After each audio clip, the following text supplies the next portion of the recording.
que una observación. Los traductores tienen que abrir su micrófono porque no están escuchando. Las personas que están en la traducción.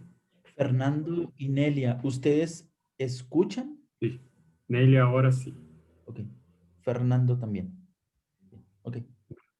Gracias, Rodrigo. Adelante. Nada. Fabiano, ¿quiere hablar?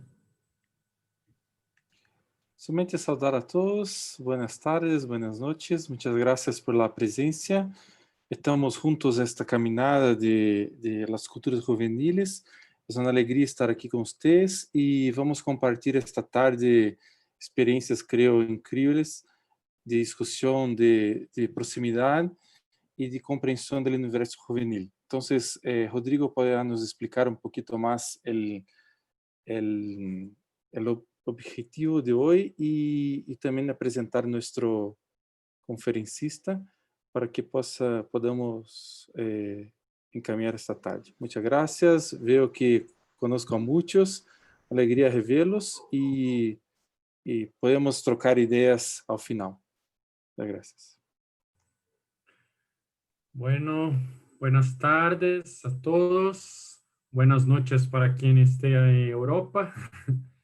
Y entonces, como Iván hablaba, este es un encuentro que hace parte de un proceso de encuentros como Fabiano y yo fuimos invitados por las provincias maristas del Arco Norte para acompañar un proceso de formación que ayude a actualizar la percepción de las culturas juveniles y pueda calificar también el trabajo con los jóvenes y sus proyectos de vida.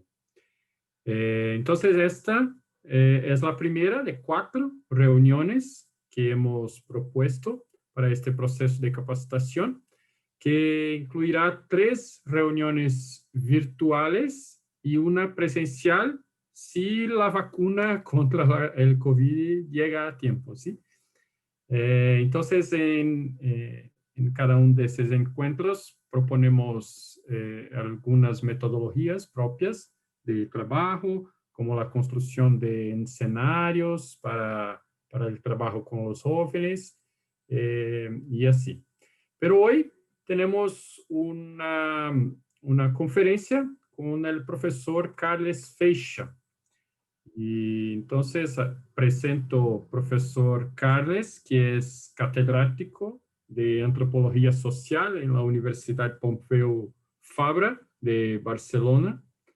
Es doctor por la Universidad de Barcelona y honoris causa por la Universidad de Manizales, en Colombia. Es especializado en estudio de las culturas juveniles y ha llevado a cabo investigaciones sobre el terreno en Cataluña y México. Entre sus libros podemos destacar De jóvenes, bandas y tribus, el Global Youth, Youth, Space and Time, y la imaginación autobiográfica. Es un investigador de juventud, de bandas juveniles, movimientos sociales, migraciones, cyberculturas, y ahora los dejo con él. Profesor Carles, bienvenido.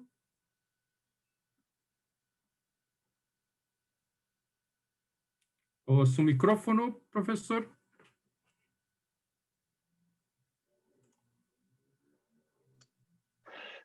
Buenas Está. noches, ahora sí, ¿no? Boa noite, buena noche, bonne nuit, good night. Para mí son las 9 de la noche, por tanto es después de un largo día, pero me da mucho gusto compartir este espacio con ustedes. La verdad es que estoy un poco asustado, puesto que pensaba erróneamente que sería un pequeño seminario de 20-30 personas y ahora veo que hay más 149 personas ahora conectadas, lo cual es un compromiso. Sobre todo sé que son personas que muchos de ustedes trabajan directamente con jóvenes y espero no decepcionarlos o que mis reflexiones les sean de utilidad.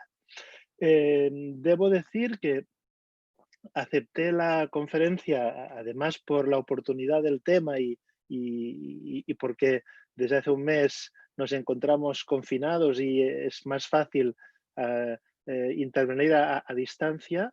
En parte también como un homenaje a mi padre. Mi padre era maestro y estudió en los maristas de mi ciudad en Lleida ya hace más de los años 50, por tanto ya hace casi 70 años, y él siempre decía que la educación de los hijos empieza 20 años antes de nacer con la educación de sus padres y de sus maestros y maestras. Hoy seguramente no diríamos 20 años, sino 30 o 40 años, puesto que, digamos, la edad del matrimonio, la edad de la adultez se ha retrasado. Pero lo fundamental en este caso de la idea es que la educación y las generaciones es un proceso continuo que no se para y la educación en el fondo la recibimos de los que vienen antes de nosotros y la transmitimos a los que vienen después, y por tanto es un ciclo continuo que no depende del presentismo, sino que es un largo proceso histórico. Aunque, como después les intentaré explicar, seguramente lo que ha cambiado es la forma de transmisión generacional de la cultura, que en el pasado era muy adultocéntrica y era de unas generaciones mayores que enseñaban casi todo a las que venían después. Después se pasó a una educación, a una coeducación donde se aprendía de los coetáneos, de los miembros de nuestra propia generación, de nuestro propio grupo de edad, y quizá podríamos decir que en la actualidad el ciclo se ha invertido y a veces son los jóvenes quienes sobre muchas cosas que nos importan, por ejemplo, de lo que hablaremos hoy, de las tecnologías digitales, ellos y ellas saben más que nosotros y nos enseñan, y seríamos tontos de no aprender con ellos o de ellos. Bien, sin más dilación, paso a presentar mi charla. Voy a compartirles la pantalla.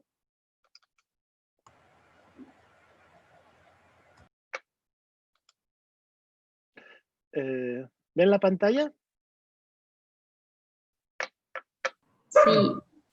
Sí. Sí. De acuerdo. Pues empiezo. Pues mi intención hoy es hacer un repaso que necesariamente será algo superficial, pero intentaré tocar distintos hilos sobre las llamadas generaciones digitales, y para ello me voy a centrar en los 20 últimos años, aunque intentaré hablar más del presente, de lo que está ahora surgiendo, que de lo que sucedió con anterioridad. También olvidé decir que yo, digamos, sé que hay francófonos, anglófonos y hablantes de portugués, incluso de italiano. Yo entiendo estos idiomas y si quieren hacer comentarios o preguntas, las pueden hacer sin problema. La imagen que ilustra mi charla es el concepto de blockchain, que después explicaré de qué va. Blockchain es la cadena de bloques, que es una de las últimas tecnologías digitales que se ha usado sobre todo para las criptomonedas, pero que yo lo incorporo como una metáfora, como una imagen de la cultura colaborativa de Internet en la que los jóvenes hoy participan. Como podemos ver en las imágenes, aparentemente cada uno está en su rincón, en su sitio, pero entre ellos están conectados y están entablando conversaciones orales, textuales y visuales que a veces los adultos perdemos o no somos capaces de interpretar o incluso malinterpretamos. A ver. La hoja de ruta que utilizaré será una introducción teórica y conceptual. Después diferenciaré tres grandes generaciones. La generación arroba, podríamos decir la primera generación digital. La generación hashtag, la segunda generación digital. Y la generación blockchain, la generación digital actual o que está emergiendo en el presente. Y después haré una conclusión y, si me queda tiempo, una reflexión sobre lo que denomino la generación viral, en el doble sentido de difusión rápida de las informaciones y de exposición al coronavirus, como los jóvenes de todo el mundo hoy en día están viviendo. De entrada, Dan Tapscott, un autor norteamericano, publicó el año 98 del pasado siglo un libro influyente titulado Growing Up Digital, Creciendo en la Era Digital, en el que hablaba de la llamada generación NET, la generación de la red, la Net Generation. En este libro, Tapscott decía lo siguiente: la actual generación de niños y jóvenes, y él se refería a fines del siglo XX en los Estados Unidos, es la primera que ha sido educada en la sociedad digital. Por eso la llamo generación de la red. Y ahí viene lo importante. Cuando se pasa de una brecha generacional, el generation gap del pasado, el conflicto o la brecha generacional, a un giro generacional, a una vuelta generacional, el generation lap, los adolescentes sobrepasan a los adultos en la carrera tecnológica, desplazándolos de muchas áreas de la vida diaria. Es decir, Tapscott intuía en aquel momento que se estaba produciendo un giro radical en la historia de la humanidad, en la que, como he dicho, siempre las generaciones mayores educaban en todo, en la moral, en la tecnología, en los conocimientos, a las generaciones sucesivas, y en cambio, a fines del siglo XX, primero en Estados Unidos y en el mundo occidental y después en todo el mundo, a través de la emergencia de la cultura digital, sobre todo de Internet, por primera vez eran los niños y los adolescentes quienes eran pioneros y quienes a través del juego y de la experimentación en realidad nos estaban enseñando o estaban explorando el futuro y por tanto estaban imponiéndose, al menos a nivel tecnológico, al resto de generaciones, como podemos ver en esta imagen en la pantalla. Fernández Planeix, una comunicóloga a quien tuve el privilegio de dirigir la tesis, hizo una investigación muy interesante sobre el uso de las comunicaciones online y offline durante las protestas juveniles del 2011, en España en este caso, aunque ella también estuvo haciendo trabajo en Perú, y distinguió diferentes conceptos de aplicación a las generaciones digitales bajo el influjo tecnológico en los dos momentos de la web 1.0, que grosso modo sería la primera entre fines del siglo XX y principios del XXI, el Internet, digamos, del correo electrónico, el Internet todavía muy rudimentario, y la web 2.0, que es la web de las redes sociales, que empieza a partir del 2005-2006 con Facebook y con el resto de redes sociales. Habla, por ejemplo, de una serie de conceptos a los que ahora me referiré, de autores que han intentado comprender por qué esta intuición de Tapscott de que los adolescentes y jóvenes son pioneros en la cultura digital y cómo se fue diferenciando este carácter pionero de la juventud. Las generaciones 1.0 de la primera fase de Internet podemos denominarlas las generaciones digitales y se utilizaron distintos términos para describirlas. El mismo Tapscott ya he comentado que utilizó el concepto de Net Generation o N Generation, que comparaba con las generaciones anteriores, sobre todo con los millennials, que somos nosotros, al menos los que como yo nacimos en los años 60 y nos educamos en la televisión y no en Internet o mediante los videojuegos.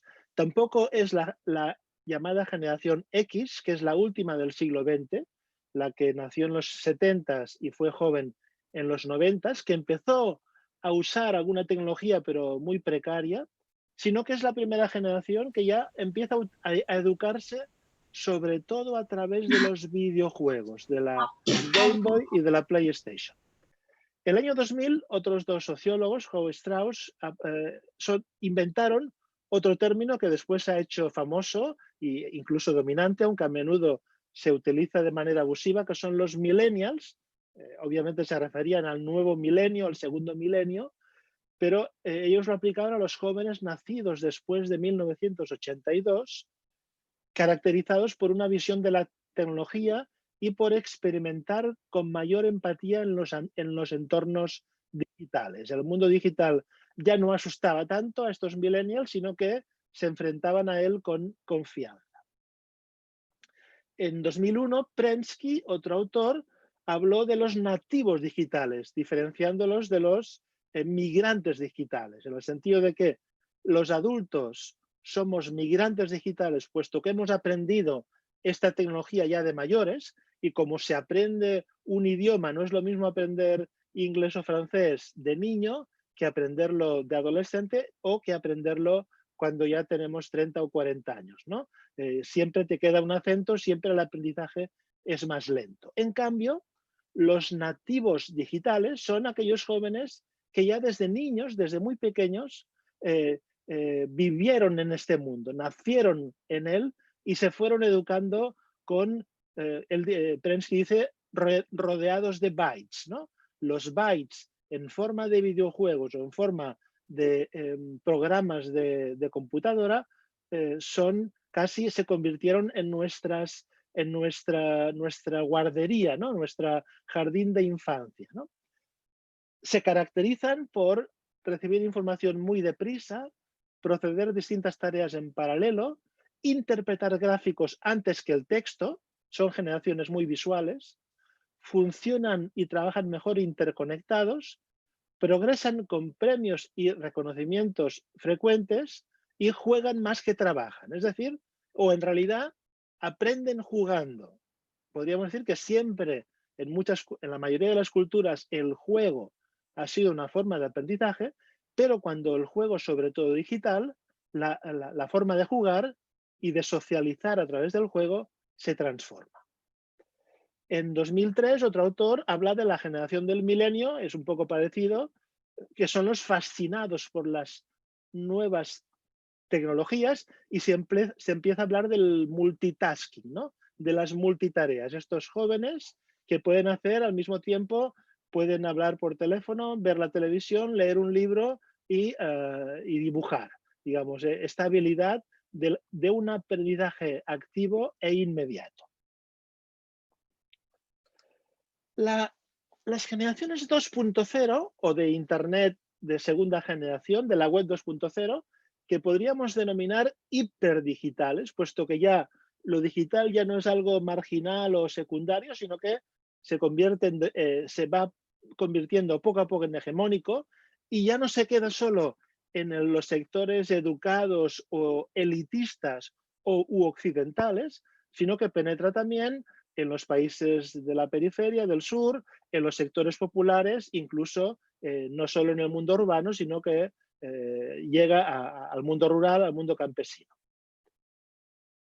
Por ejemplo, Esquiva y Barton hablan de una nueva Next Generation para describir a la generación nacida después de 1980 con competencias digitales y aprendizaje activo a través de la experiencia. Es decir, Internet ya no es solo un juego o una manera de comunicarse mediante el correo electrónico muy básica, muy fragmentaria, sino que empieza a ser algo serio, empieza a ser algo que permite ganarse la vida y que se llegará a convertir en un gran negocio. Y de hecho, los mayores millonarios hoy del mundo son jóvenes de esta generación, como Zuckerberg, el creador de Facebook, o los creadores de Google o de Amazon, que fueron adolescentes que vieron este mundo y que cuando ya fueron mayores, crearon empresas que se convirtieron en punteras.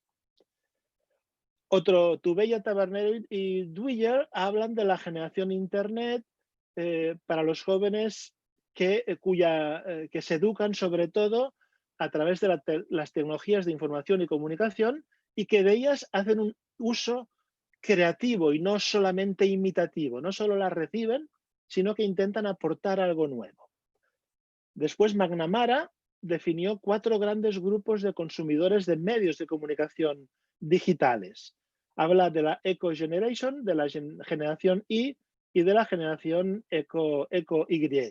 que son los que tienen entre 16 y 28 años y sobre todo son los primeros que usan los medios móviles y las redes sociales. Estas son las dos grandes tecnologías que aparecen en esta época, mediados del 2005-2006, y se difunden en la segunda década del siglo XXI a través del teléfono celular, del teléfono móvil, que poco a poco va bajando la edad de incorporación.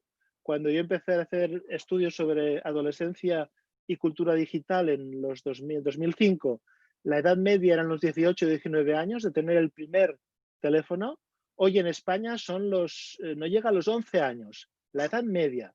Incluso el ritual es regalarlo por la primera comunión. Cuando yo hice la primera comunión, el regalo era un reloj. Hoy o hace unos años, se regalaba el primer teléfono celular. Y el otro componente son las redes sociales, sobre todo Facebook, Twitter y después más tarde vendrá Instagram. Es decir, es un Internet especializado que sirve para transmitir información, pero sobre todo sirve como conexión social, como una forma de comunicarse no solo cara a cara, sino a través de los textos, de las imágenes, de las interacciones que en estos espacios se llevan a cabo. Finalmente, David White habló de residentes digitales. El término de Prensky de nativos digitales, comparándolo con migrantes digitales, había quedado un poco desprestigiado porque era muy dualista, era como una visión dualista del mundo. En cambio, la residencia permite ser digital a tiempo parcial. No es un cambio permanente, sino que puede ser en algunos momentos de tu vida, en algunos días o en algunas horas, a la semana o al año, pues te haces digital y después hay otros momentos en que dejas de ser digital. Es un cambio residencial el que afecta a los comportamientos y a las actitudes frente al mundo. Podríamos también, ya esto es mucho más hipotético, hablar de las generaciones 3.0, que es de la tercera fase de Internet, de la web 3.0, de la cual después hablaré, que es el Internet de las cosas, el Internet de las tres dimensiones. También se habla del Internet emocional, del Internet de las emociones, donde podríamos calificar estas generaciones como post-digitales o transdigitales, puesto que ya no es que desaparezca el mundo digital ni mucho menos, sino que se llega a un cierto cansancio y a una selectividad y también a una personalización de este mundo digital. Ya no es algo homogéneo, lo mismo para todos, sino que algunos sectores juveniles empiezan a buscar un Internet más selectivo y más lento. Desde el punto de vista del mercado, se diferencian de esta última generación, que serían los que la última década básicamente y el presente, se diferencia entre la generación Z, que son los nacidos en la primera década del siglo XXI, es la generación de Internet o nativos digitales, que usan, como hemos dicho, el móvil y también las tabletas, es el nuevo instrumento que se va difundiendo como algo ya natural, algo no fingido, no artificial, sino muy asumido.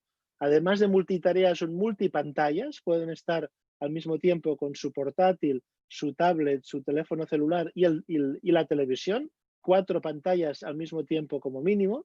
Y también usan las plataformas digitales tipo Netflix, usan los emoticones y los memes, ¿no? Como algo, como su lenguaje, su idioma. Es como si estuvieran inventando una nueva forma de comunicarse. Otro cambio es que fragmentan su tiempo entre las redes sociales mediante toques muy rápidos y microinteracciones en cada una de ellas de forma particular. Es decir, les cuesta mucho estar quietos en una plataforma, en un espacio, sino que van moviéndose de un lugar a otro y van, digamos, digitalizando esta conexión. Debido a la cantidad de información que manejan, se han convertido, sin proponérselo, en influencers de su entorno y de su familia. El término influencers, o youtubers también, que sería otro término parecido, designa estos adolescentes y jóvenes que a través de estas plataformas influyen en su entorno y se marcan tendencias y otros les imitan o pueden imitarse. Otros no solo coetáneos, no solo de su edad, sino incluso a veces personas mayores que ven en ellos pues un modelo de vida. A continuación vendría la generación alfa, que son los nacidos a partir del 2011, por tanto los que ahora son todavía niños, son los jóvenes de la próxima década, que son, según estos autores, los nativos digitales por excelencia, puesto que ya desde que son bebés el mundo es totalmente digital para ello. Se llaman alfa porque ya el alfabeto latino se acabó y se empieza con el alfabeto griego, y primero vendrá el alfa, después la beta, y así tendremos 25 o 30 términos, posibles generaciones más, hasta que acabe el siglo XXI. Han crecido de tal manera con la tecnología que no son capaces de imaginar cómo era el mundo antes de ello. Se están criando con capacidades cognitivas e intelectuales aumentadas. Es el concepto de realidad aumentada, que no solo es 3D, 3 dimensiones, sino que es una manera de manipular o de reconstruir la realidad que aumenta algunas partes de esta realidad y que por tanto menosprecia otras partes, ¿no? Hay como una percepción casi, de algún modo, una percepción no ordinaria que algunos comparan con el uso de alucinógenos o de drogas en este uso de la tecnología digital. Por otra parte, es la época de los juegos de realidad virtual, los juegos de realidad aumentada, donde de algún modo son juegos de rol en el que tú asumes un papel y te puedes mover por el mundo, no quieto en un sofá o en una mesa, sino que incluso con gran movilidad. Bien, estos dos términos son los términos que utiliza el marketing, aunque a mí no me gustan demasiado porque tienden a homogeneizar a la juventud, como si todos los jóvenes fueran iguales, sin diferencias entre norte y sur, entre sectores privilegiados y sectores no privilegiados, etc. Yo hablo, en cambio, de los dos términos de los que después hablaré, que son la generación blockchain, que englobaría a la generación Z y a la generación alfa, es decir, los jóvenes nacidos después del 2000, que entran en la juventud en plena crisis financiera internacional y pasan de la hiperconexión de la generación anterior a un cierto, podríamos denominar, Internet lento, ¿no? El slow Internet. Igual que hay el slow food, el slow travel, también es la generación, podríamos decir, del movimiento por el cambio climático, ¿no? Por el clima, digamos, del decrecimiento, de que quieren mantener el planeta sin excesivos sobresaltos, y la manera de hacerlo es también usar las tecnologías de una manera más inteligente, menos invasiva. Por otra parte, al final, esta generación se encuentra de golpe y porrazo con lo que estamos viendo ahora, que es la pandemia. Y en esta pandemia mundial, el término viral adquiere un doble sentido. Por una parte, la viralidad, lo viral, es esta transmisión veloz de informaciones que a veces a los jóvenes les absorbe y no pueden diferenciar, les llegan tantas informaciones que no saben lo que es verdad y lo que es mentira, lo que es válido y lo que no es válido, lo que es interesante y lo que es paja. Pero al mismo tiempo, el otro sentido sería la exposición al coronavirus, que obliga a cambiar su estilo de vida y, por ejemplo, les obliga a vivir durante un tiempo más largo que en el pasado en el propio domicilio y a inventarse, de algún modo, una nueva hiperconectividad dentro de la casa, ¿no?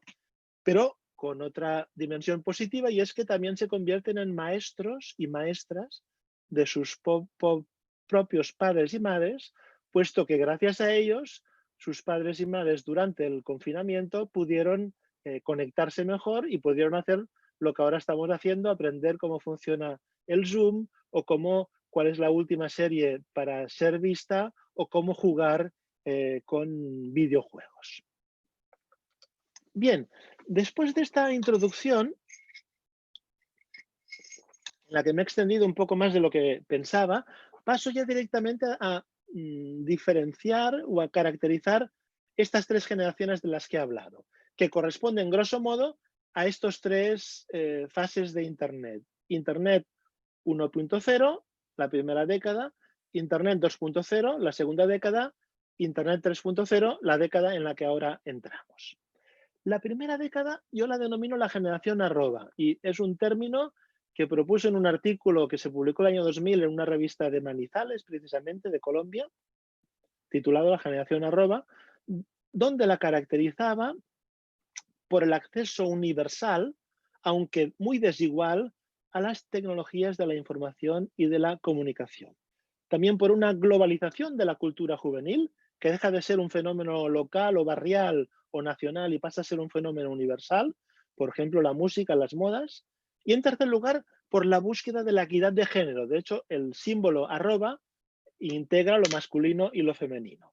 La imagen que ven en pantalla, los que sean de España o de Italia, quizá podrán distinguir que es una figura del pesebre, del presepio, que en Cataluña cada vez hay personajes singulares, el cagané, el llamado cagador, que en este caso es un adolescente con su portátil que está, y con su arroba que está conectado y está navegando por Internet.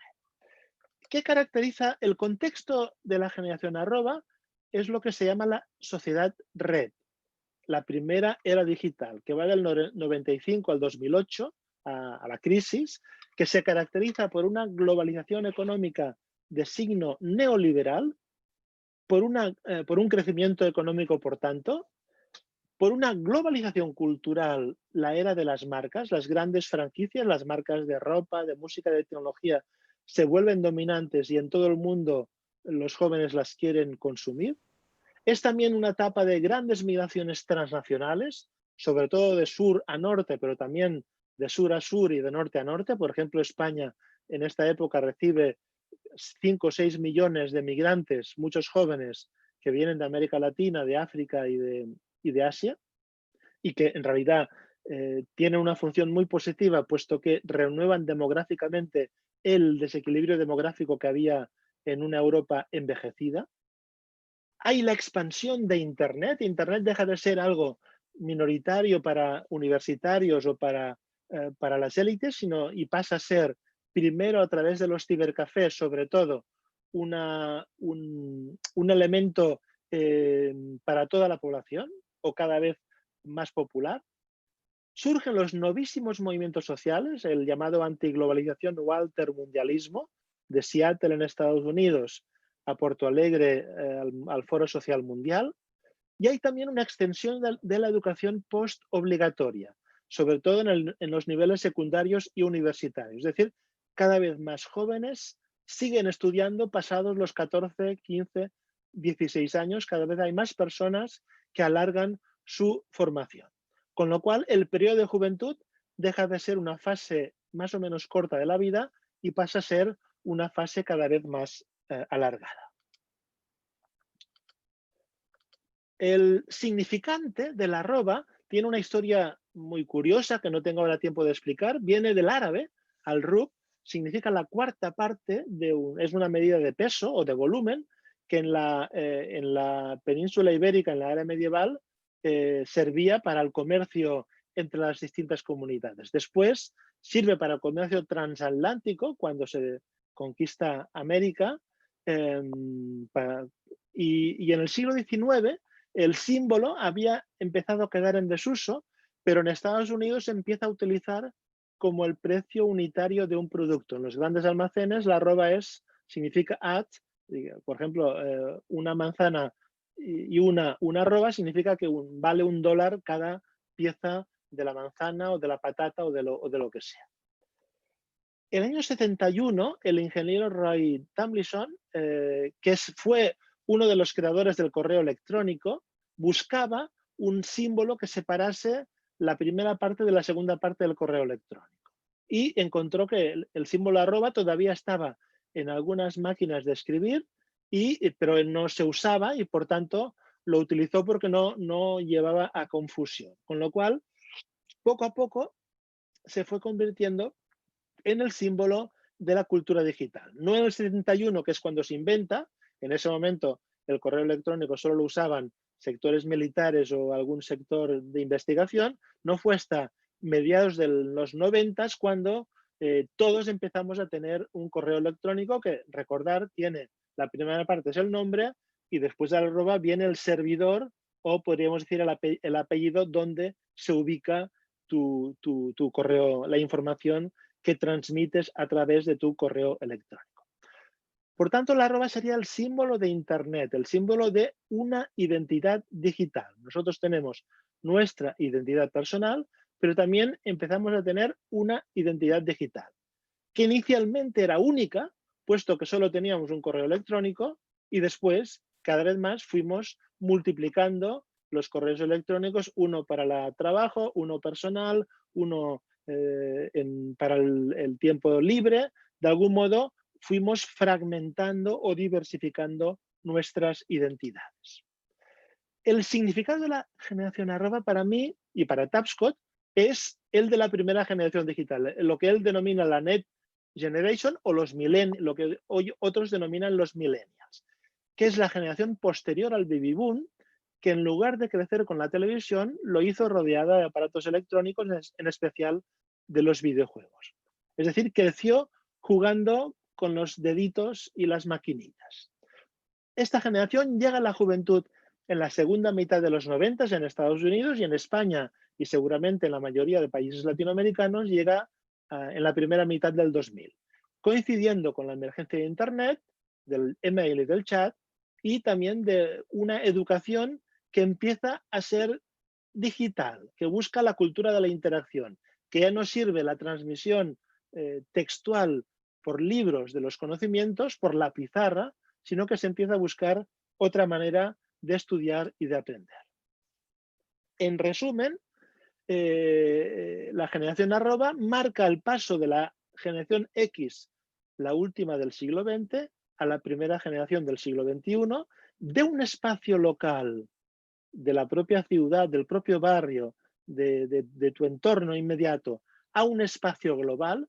Gracias a Internet, aunque no puedan viajar, los jóvenes saben que el mundo es una aldea global y pueden estar conectados con jóvenes como ellos, que les guste la misma música, la misma personaje, el mismo deporte de otro lugar del mundo. El tiempo real pasa a ser un tiempo virtual, es decir, el tiempo ya no se fragmenta por la agenda del horario diario o semanal, sino que en Internet el tiempo es muy fluido y la noche y el día se mezclan. Uno, cuando se conecta, a veces se olvida del tiempo, de algún modo. Y por tanto ya no hay un horario tan marcado. Del mismo modo, el tiempo de la juventud se hace más virtual. La juventud ya no es una etapa de transición con unas fases marcadas en función, por ejemplo, del servicio militar obligatorio o del ritmo educativo. Al final de la universidad o de la escuela te pones a trabajar, te casas y ya no eres joven. En cambio, en esta época, la juventud se puede extender más tiempo y se puede contraer. Pasa a ser algo más a la carta, ¿no? Cada quien puede ser joven cuando quiera o cuando lo decida. Finalmente, del sedentarismo se pasa al nomadismo, es decir, las identidades que antes eran fijas, sedentarias, identidades religiosas, políticas, profesionales, sexuales, que en el pasado, en la adolescencia, se asentaban y era para toda la vida, empieza a cambiar, a ser móvil, a ser nómada, puesto que se puede jugar de algún modo, hay un mayor juego con estas identidades. En resumen, hay una evolución de la tribu a la red. La tribu entendida como metáfora de grupalidades muy marcadas, muy definidas, y la red entendida como una constelación de vínculos sin un centro claro y ni una periferia clara, donde las personas, y los jóvenes en particular, pueden moverse y pueden intercambiar informaciones, bienes, servicios, afectos, incluso a veces militancias o actividades. Un breve ejemplo que no tengo mucho tiempo de explicar para que veáis que lo que explico no es solo teórico, sino que puede ser alguien de carne y huesos. Una de mis estudiantes, Ruby, publiqué su historia de vida en uno de mis libros y ella me contaba de cómo le influyó. Ella fue joven en estos años y me contaba cómo le influyó en la Game Boy, ¿no? Que es los juegos a los que jugaba de niña. Cuando tenía 13 años decía, me compré una Game Boy, ha sido el juego que más he usado en mi vida, me encanta. Yo creo que tengo mucha más habilidad visual, capto imágenes mucho más rápido, hablo más rápido, ya es mi cerebro. La Game Boy la quiero, tío, hay como una relación de afectividad, de conexión directa, ¿no? Y una influencia neurológica, ¿no? En la rapidez con la que los jóvenes empiezan a razonar. La Game Boy hace que los niños se relacionen, porque para pasártelo bien tienes que abrir pantallas. Hay expresiones, ¿no? Se está creando un lenguaje. Este tío, esta persona está game over, está out, está fuera de juego, está sin batería, está deprimido, está triste. Parece que estáis en un videojuego, ¿no? La vida es como un videojuego. Es decir, todo el lenguaje digital empieza a penetrar en la vida cotidiana y se ve la vida cotidiana como si fuera un videojuego. El segundo elemento que ella empieza a utilizar es el teléfono móvil, el celular. Que cuando ella lo usa, estoy hablando del 2002-2003, todavía eran aparatos muy rudimentarios, muy grandes, ni nada que ver con los actuales smartphones. Entonces empezó a entrar la era del móvil. Todo el mundo móvil. Y con 19 años, fijaros, el primer móvil a los 19 años, casi ya después de la mayoría de edad, su padre le compró el primer móvil, ¿no? Es interesante, y es lo que dice, ¿cuáles son las funciones del móvil? ¿Por qué es tan importante para los adolescentes el móvil? Es una manera de autoafirmarse, sentirse respetado. Cuantos más mensajes recibes, más importante eres. Bajarte logos y melodías. Es una manera de decir, es mi móvil, es mi territorio, es una cosa mía, es una extensión de mí mismo, ¿no? Es una parte de mí. Pero a veces esto tiene una parte negativa y es que llega a ser casi una obligación, es una ropa aparte. Identifica a la persona. Quien no tiene móvil no tiene nada, ¿no? Es una forma también de excluir al que no lo tiene o al que tiene un móvil de menor categoría, de un precio más bajo o de una forma menos bella o menos de moda, ¿no? No es el último modelo, sino el anterior. Bien. Vayamos muy rápidamente a la segunda generación digital, lo que yo denomino la generación hashtag o numeral.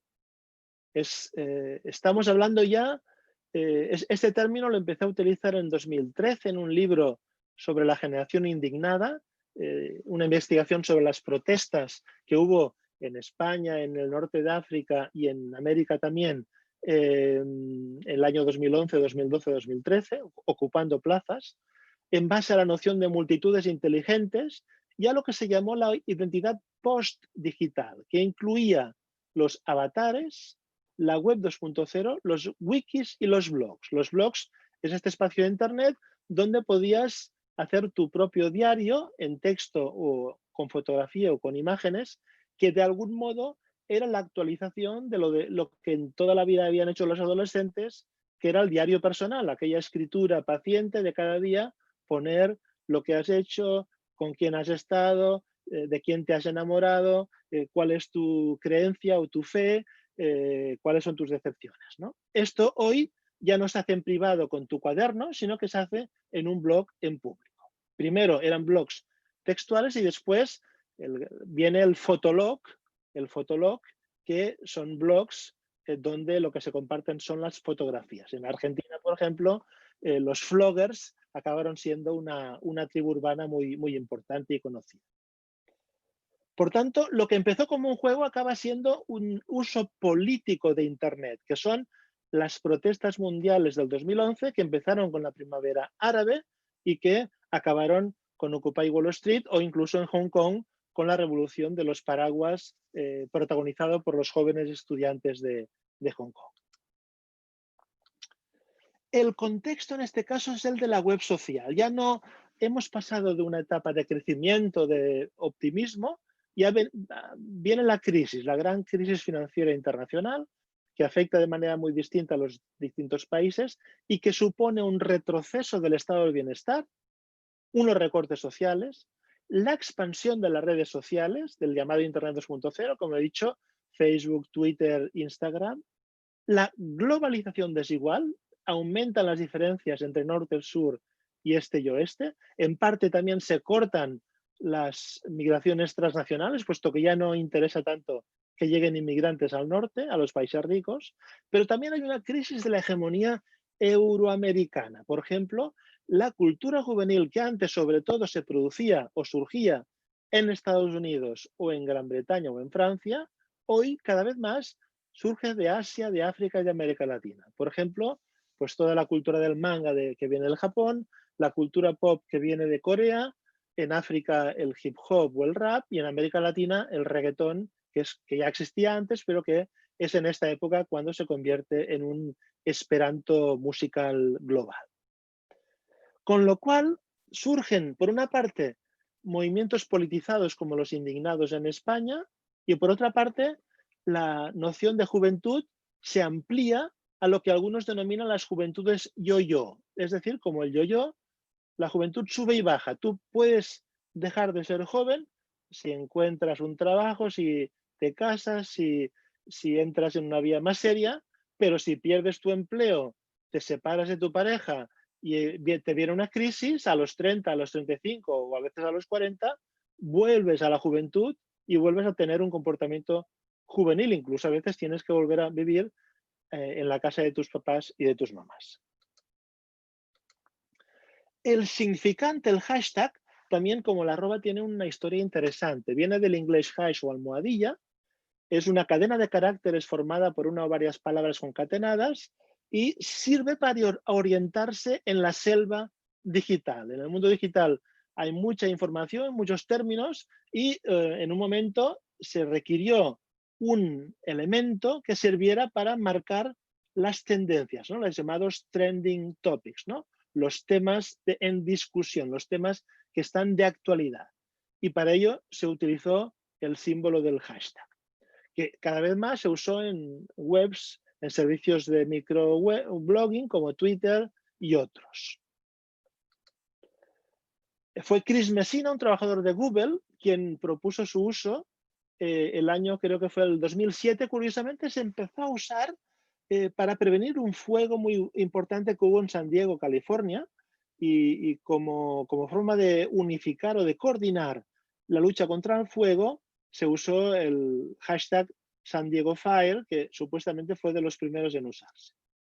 Pero después, ya muy pronto, en Irán, curiosamente, fue la primera vez que se usó el hashtag en Twitter para coordinar protestas contra las autoridades, en este caso, las autoridades islámicas que habían manipulado unas elecciones y los jóvenes se sentían engañados por ese resultado electoral. Después ya del 2011, el hashtag se convierte en el emblema de las nuevas protestas como Arab Spring, Occupy Wall Street o en España la Spanish Revolution. Hasta que en 2012 se reconoce como el término de moda, el término más popular en Internet en ese año. Para mí, el hashtag, el significado del término es la generación hiperdigital. Es decir, es la segunda generación digital.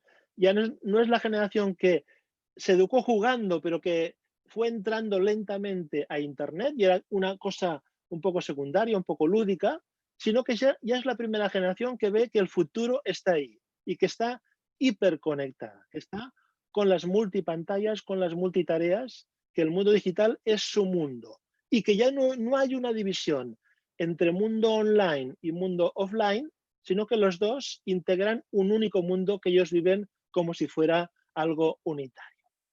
Demográficamente es la generación que nace en los 90, se educa a partir del 2000 y entra en la juventud en torno a 2010, coincidiendo con la consolidación de la web social, en particular de Facebook, que en América Latina, por ejemplo en Colombia, fue muy importante y fue pionero, y otras plataformas. Pero también la otra cara de la moneda es que eso coincide con una gran crisis económica que dificulta o retrasa la transición de estos jóvenes a la vida adulta. Esto sobre todo en Europa, en España en concreto, la segunda década del siglo XXI hay un aumento masivo del paro juvenil y la mayoría de jóvenes y adolescentes pierden su empleo, hay precariedad laboral, hay mini jobs, hay una gran dificultad para encontrar inserción en la vida profesional. Resumiendo, pasamos de la generación arroba a la generación hashtag, que es un Internet más especializado. Del espacio global se pasa a lo que podemos denominar un espacio glocal, donde lo global se une con lo local. Hay una vuelta a la localidad, al encuentro cara a cara. Por ejemplo, las protestas indignadas se hacen en las plazas con acampadas, donde los jóvenes se encuentran entre ellos. Y el Internet internacional se conecta con las redes sociales, que a veces con quién te conectas es con tus amigos y amigas que has visto durante el día y por la noche o el fin de semana sigues compartiendo con ellos. Esto seguramente lo veis con vuestros alumnos y alumnas en las escuelas. El tiempo virtual pasa a ser un tiempo viral. La rapidez es lo que domina y el momento, el presentismo es la característica fundamental de esta generación. Tú envías un SMS o un WhatsApp, es la época del WhatsApp, y te lo tienen que devolver enseguida. Si tardan 5 minutos ya, oye, ¿qué haces, papá? Que no me está respondiendo, ¿no? Y cuando yo le cuento a mi hija que cuando yo era joven y escribía una carta, pues esperaba una semana o 15 días a que me la respondieran, o a veces un mes si era al extranjero, pues no se lo cree, ¿no? Para ella es inconcebible tener que esperar tanto tiempo para recibir un feedback. Hay un paso del nomadismo al translocalismo. Ya no, las identidades siguen siendo plurales, pero ya no son multimóviles, sino que a menudo se mueven entre dos localidades o pocas localidades. Por ejemplo, en las migraciones transnacionales, uno puede vivir en Barcelona, pero gracias a Internet estar conectado con tu familia y amigos que están en Guayaquil. O un joven puede estar en Cataluña y su hija está en Londres o en Berlín y a diario se conecta y está como viviendo entre estos dos mundos. Por último, la red se convierte en rizoma. El rizoma es una raíz que se hunde en las entrañas, en la tierra. La red es algo muy descentralizado y muy etéreo. En cambio, el rizoma es algo más sólido. La gente, los jóvenes, buscan raíces, se sienten perdidos en el mundo digital y buscan algo que les dé apoyo, que les dé sustento. De nuevo, ejemplos de la entrevista a Groovy, el chat. ¿Qué era el chat para ella? El chat, dice ella, es un carnaval permanente, ¿no? Es una manera de desahogarte. Ahí puedes fingir ser quien no eres. También existe la gente farsante, ¿no? Todo el mundo actúa de manera diferente. Todo el tema de las parejas que se hacen por internet, ¿no? No se hacen cara a cara, sino que se hacen a distancia. Y esto, para bien y para mal, a veces implica mayores conflictos y mayores desilusiones, ¿no? A mí me gusta mucho conocer gente en vivo y en directo poder tocarla, poder verla. El otro elemento es Facebook. Según Groovy, Facebook es como el narcisismo de los adolescentes. Facebook es mirarse a sí mismo. Es como un patio, una plaza virtual donde tú puedes entrar, hablar y todo es mensaje de textos, video, palabra y texto congelada. La categoría de amigo pasa a ser como una conexión. Pone en cuestión lo que es un amigo o una amiga. Ya no es algo intenso, permanente, duradero, sino que es algo mucho más superficial. El concepto también de verdad y de mentira empieza a ser relativo. Empiezan las fake news, las cosas que circulan y no se sabe si son rumores, si son verdad, si son falsas. Bien, y ya voy acabando con la última generación. Ya me he extendido un poco más de lo que me habían dado de tiempo. Si Rodrigo o Iván, si me tengo que acabar, me lo decís. Pero ahora ya estoy al final, en la tercera generación, que denomino la generación blockchain. En este caso, el término lo propuse hace 2 años, en el 2018, y no fui yo, sino que fueron unas estudiantes que en una de mis charlas en Valencia me vinieron a ver y me empezaron a hablar del blockchain. que era esa tecnología de acceso colaborativo a las TIC. Ya no es un acceso individualizado, sino que es un acceso grupal, colectivo, compartiendo lo que se va aprendiendo. Es también la desjuvenilización de la cultura juvenil. La cultura juvenil ya no es solo para jóvenes, sino que involucra a otros dos grupos de edad, involucra a los niños mayores que quieren ser como los jóvenes, por ejemplo, en cultura digital, y involucra también a los adultos o a los que se pueden denominar los adultescentes, es decir, personas entre 30 y 40, 45 años que quieren parecer o ser jóvenes, y a veces incluso hay una reversión de género. El género ya no es solo masculino y femenino, sino que hay múltiples opciones sexuales. El contexto es el de la llamada web semántica. Implica un ajuste económico de signo neoliberal para salir de la crisis. Se va saliendo lentamente de la crisis económica anterior, aunque, como veremos, cuando ya se estaba saliendo de verdad, es cuando vino la segunda crisis del coronavirus. Hay un ajuste cultural y la cultura de consumo desenfrenado se empieza a reemplazar en la juventud por un consumo más colaborativo y más austero. Hay una vuelta a una cierta austeridad. Hay también el ajuste migratorio, la crisis de los refugiados, que en el Triángulo Norte habéis vivido con gran intensidad, pero también en Europa los refugiados del Medio Oriente y todas las oleadas de personas jóvenes que mueren intentando cruzar el Mediterráneo. Desde el punto de vista tecnológico es la época de la web, de la llamada web semántica, que es un Internet donde se busca el sentido, el significado, mucho más personalizado, más de pequeños grupos, no tan anónimo, no tan neutro, no tan global. Por una parte hay los Big Data y las grandes compañías se aprovechan de estos grandes datos que se pueden encontrar en la red, pero al mismo tiempo dentro de la red hay múltiples refugios donde los jóvenes pueden encontrar su pequeño grupito, su pequeña afición, su pequeña sentimentalidad. Incluso hay consultorios sentimentales en la red. Surgen dos nuevos tipos de movimientos sociales que son los que van a marcar el futuro, que son el movimiento neofeminista del Me Too o de Ni Una Menos contra el feminicidio, y el otro movimiento es el Fridays for Future, el movimiento neoecologista o neoambientalista por el cambio climático, ¿no? Liderado, como sabéis, por una adolescente sueca. Por último, hay el ajuste de la educación postobligatoria. Este crecimiento que hubo en las épocas anteriores de la educación se rompe y no es que haya menos estudiantes, pero ya la educación deja de ser una promesa de futuro y hay mayor suspicacia en seguir estudiando, puesto que no es una seguridad de que tener un título te vaya a servir para un mañana. Y también hay una reversión del periodo de juventud. La juventud se vuelve a contraer y las dificultades de ser joven se intensifican.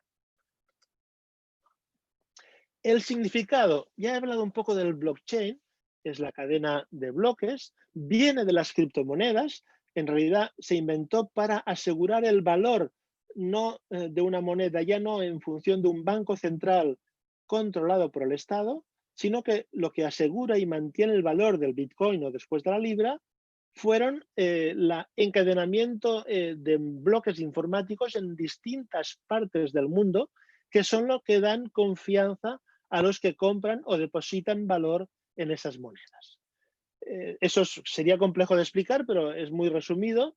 Corresponde a la web 3.0, que incluye los Big Data, la inteligencia artificial, el Internet de las cosas, por ejemplo, las impresoras de 3 dimensiones, la web 3.0, el Internet emocional y finalmente lo más importante para mí, que es la cultura colaborativa de Internet.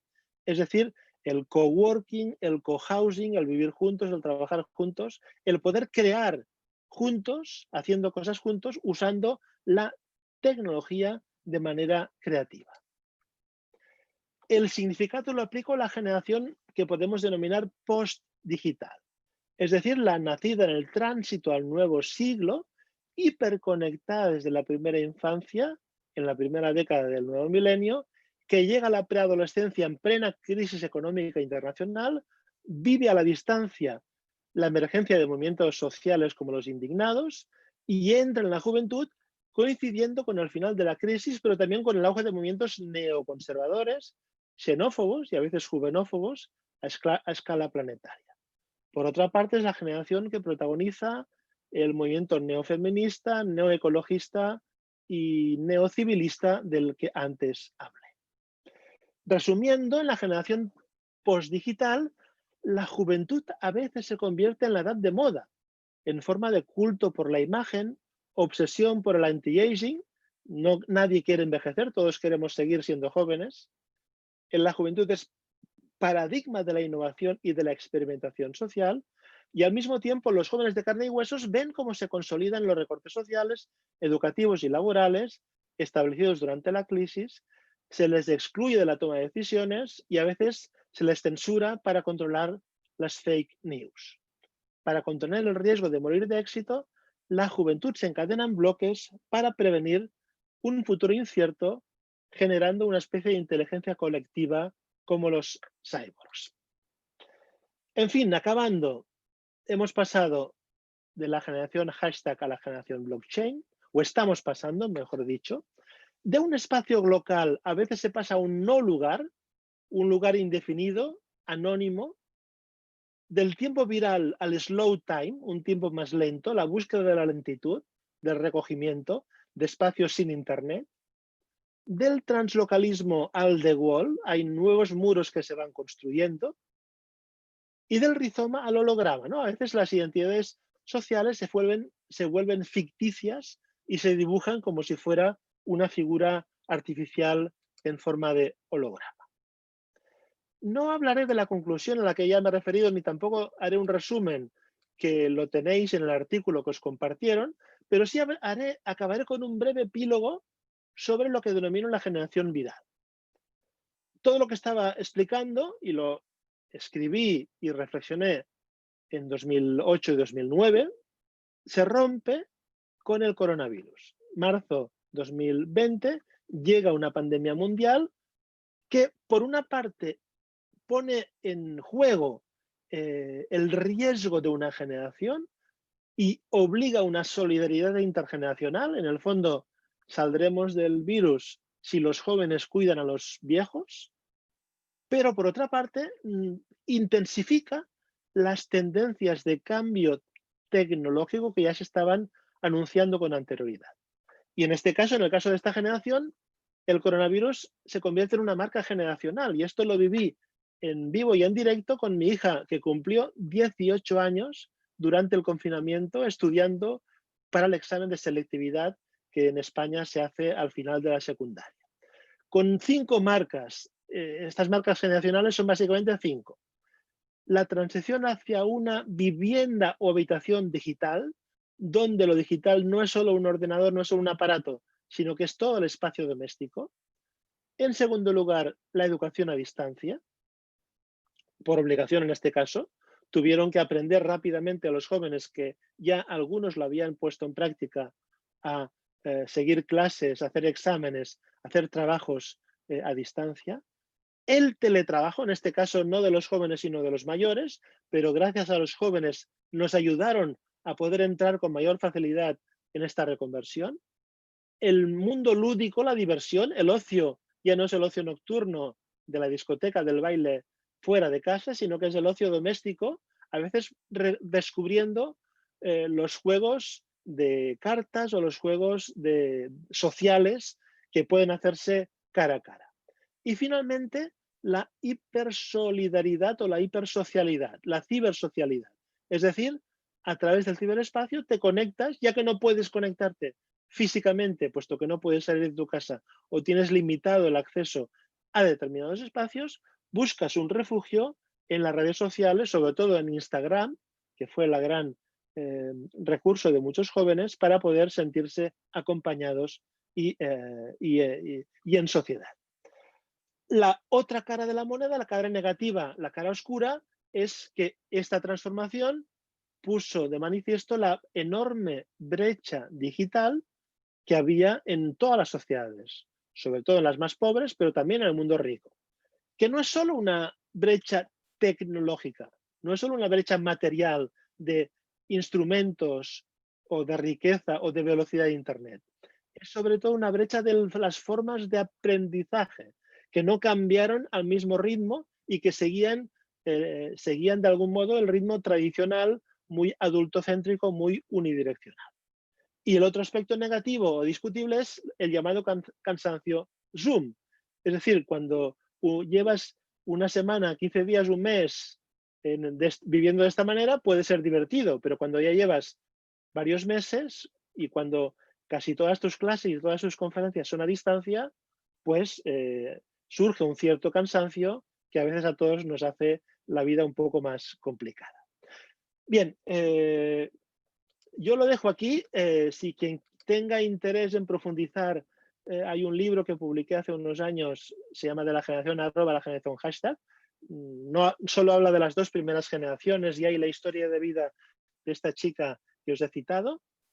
No hay la última generación, pero ahí podéis encontrar algunas de las informaciones que os he compartido. Lo podéis encontrar en Amazon o en redes sociales o incluso en librerías de algunos de vuestros países. Y ahora me disculpo por haberme extendido un poco más de lo que había previsto, pero ahora estoy dispuesto a escuchar vuestras preguntas, comentarios, críticas, sugerencias, incluso alguna nueva etiqueta generacional que tengáis a bien de comunicarme.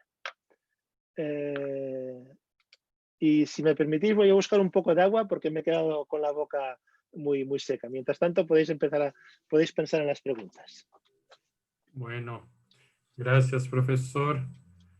Iván, no lo sé cómo podemos hacer con las participaciones de las personas, con preguntas, colocaciones. Claro, sí. Pues en principio, primero agradecer su permanencia.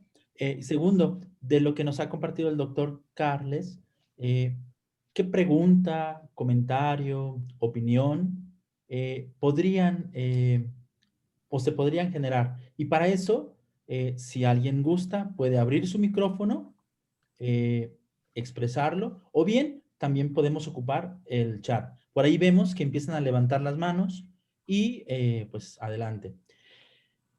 Mi querido amigo Edgar Anguiano, adelante, hijo. Gracias.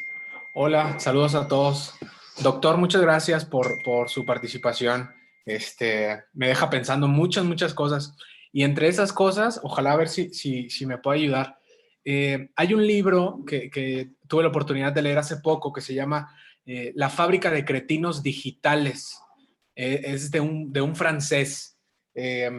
Y habla de cómo la utilización excesiva del Internet y no solamente del Internet en dispositivos digitales, sino en el IoT, ¿no? El Internet de las cosas, hace que los jóvenes, sobre todo los niños y jóvenes, presenten deficiencias en el coeficiente intelectual y también en el desarrollo cognitivo, en el desarrollo propio de su cerebro, ¿no? Entonces, además de esos riesgos anatómicos que hoy vemos también con las clases en línea y demás de cansancio ocular y problemas lumbares, además de todo eso, en la cuestión de valores, ¿qué riesgos podemos encontrar con este avance tan rápido y tan repentino de la tecnología, ¿no? En este paso entre las generaciones, además de lo que ya conocemos y lo que la ciencia nos explica muy bien, como estas cuestiones anatómicas y del desarrollo cognitivo, además en el desarrollo emocional y en el desarrollo quizá más de valores, ¿qué podemos encontrar? ¿Qué riesgos podemos encontrar ahí? Muy bien, veo que van saliendo también preguntas por el chat y después intentaré reaccionar. Yo no soy ni tecnofóbico ni tecnofílico, es decir, yo creo que la tecnología, como casi todo en la vida, no debe ni idealizarse ni estigmatizarse o culparla de cambios y desigualdades sociales que ya existían y que quizá se hacen más evidentes ahora. Sobre lo que estás comentando, sí hay un problema real en todo el elemento postural, sobre todo, ¿no? De uso y abuso de estos instrumentos, sobre todo porque no se ha educado a hacerlo. Es decir, se han introducido casi de manera natural sin que haya un proceso de reflexión y de adaptación para el buen uso a nivel postural, ciertamente, y a nivel pues, de ocular, como tú has dicho. Estos elementos te doy toda la razón que debe haber una profunda reflexión desde el punto de vista de la salud pública de cómo la tecnología que ha venido para quedarse, que no la podemos prohibir y que está ahí para evolucionar, hacer un uso más civil, más educativo.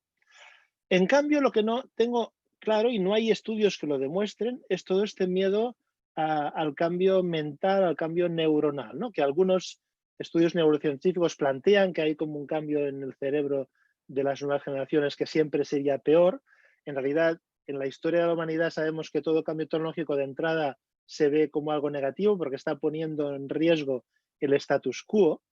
Sí que es verdad, como decía Gruby antes en la cita, que despierta cierta agudez visual y que, como todo, si se abusa, puede llegar a crear algunos elementos incluso patológicos, pero en general no hay estudios que demuestren que los niños y adolescentes que han sido educados en la cultura digital sean menos válidos que nosotros, incluso al contrario. Algunas empresas mantienen que son ellos los que son más capaces de adaptarse a las nuevas circunstancias, Sin embargo, lo que para mí sí es fundamental es lo que les falta, sobre todo, es un uso crítico de esos instrumentos. Un uso, por una parte, como he dicho antes, postural y físico, y esto se educa, en el fondo debería ser la educación física que damos, ya no es solo deporte, sino que es saber sentarse bien, saber caminar bien, poder usar durante unas horas del día, pero no todas,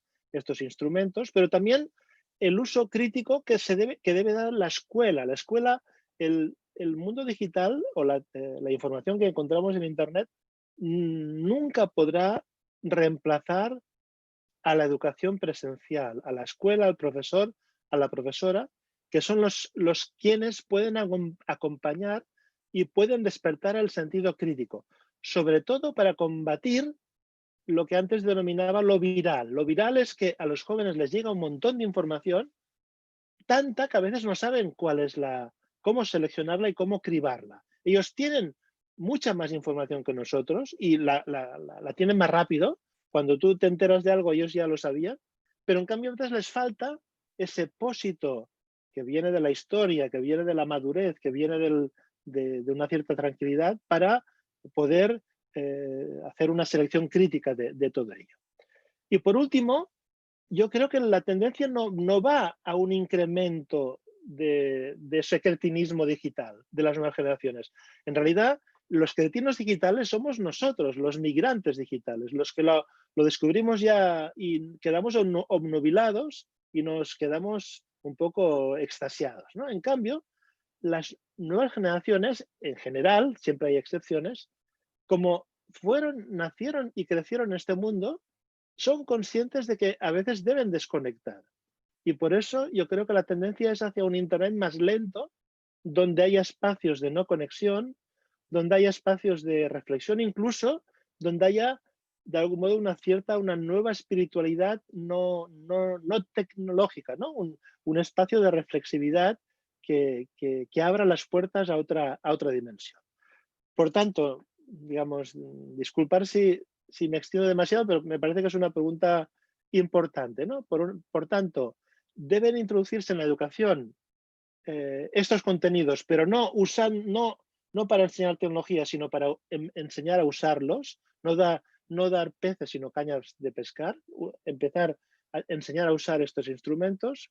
Y en segundo lugar, enseñar el espacio de la lentitud, de que Internet ya no debe ser la inmediatez del presente continuo, sino educar en la paciencia, ¿no? La paciencia sigue siendo, quizá para mí es el valor fundamental que debemos mantener y que es el que nos hace más humanos, ¿no? Porque los humanos sabemos planificar y podemos esperar si queremos algo mejor para el futuro.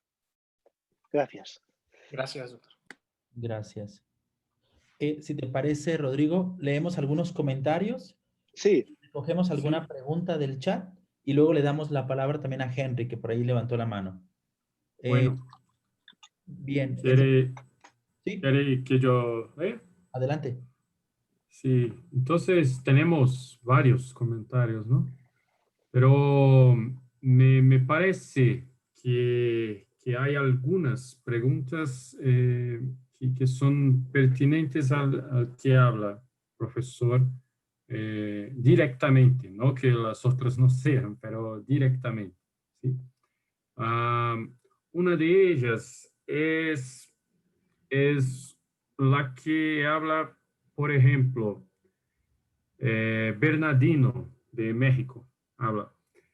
Hablando de las tendencias del sedentarismo al nomadismo, del nomadismo al translocalismo, del translocalismo al no lugar.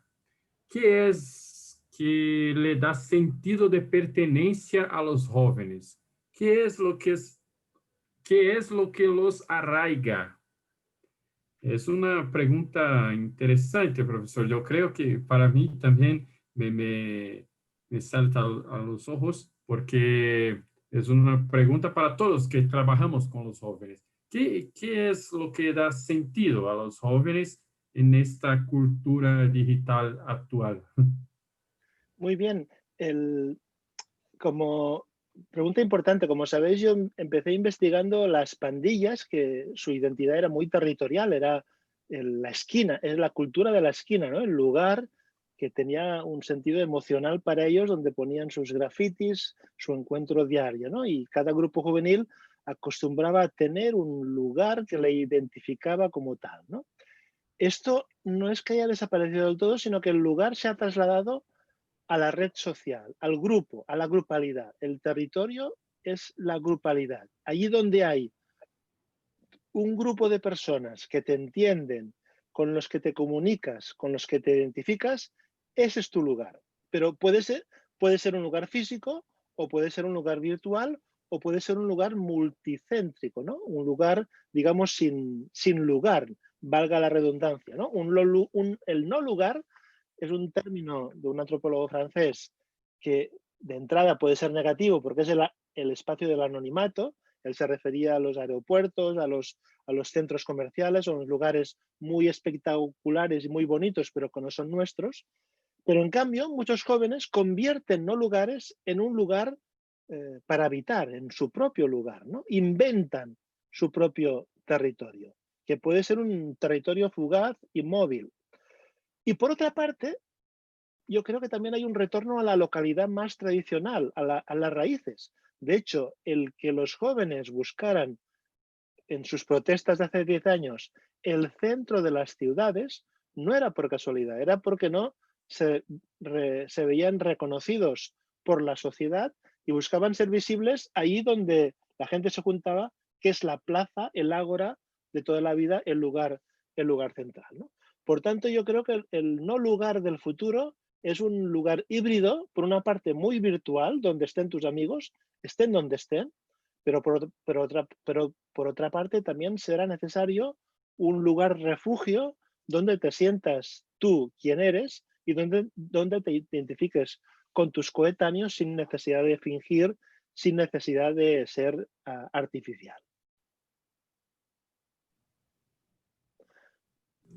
Veo que Bueno, alguien comenta también que es verdad que los adolescentes ya no usan Facebook.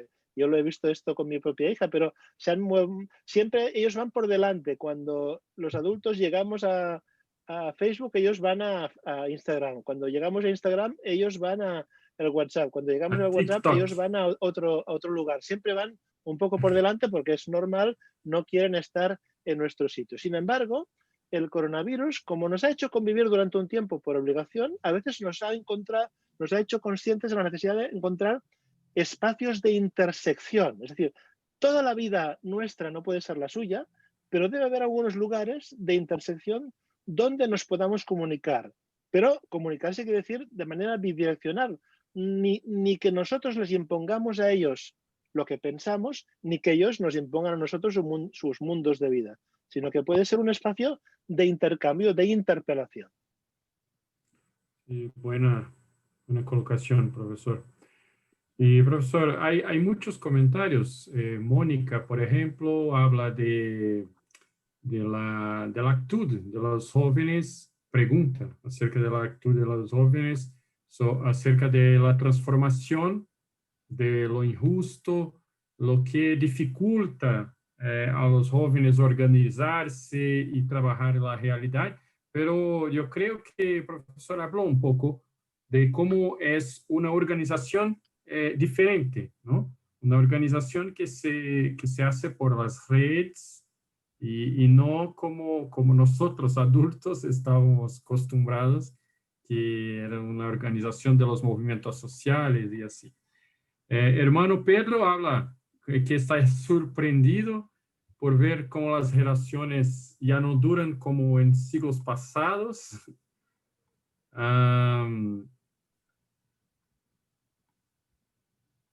En fin, muchas colocaciones en los comentarios.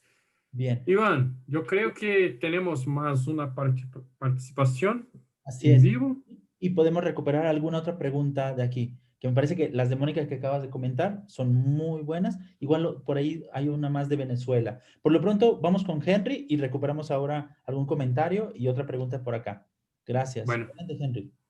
Bien, buenas tardes, hermano Henry. Soy venezolano y estoy ahorita aquí conectado desde Bogotá, provincia norandina. Muchos saludos a todos. Bueno, pues yo creo que como varios de los que estamos aquí escuchando la charla, muy interesante, ¿no? Estamos intentando traducir todo al trabajo con los jóvenes nuestros, ¿no? Y a mí algo que me surge como inquietud es, siempre se habla del contacto con lo real, con la vida, ¿no? Como factor importante en un proceso de aprendizaje, en un proceso de pastoral, en un proceso de catequesis, etcétera, ¿no? Educativo, ¿no?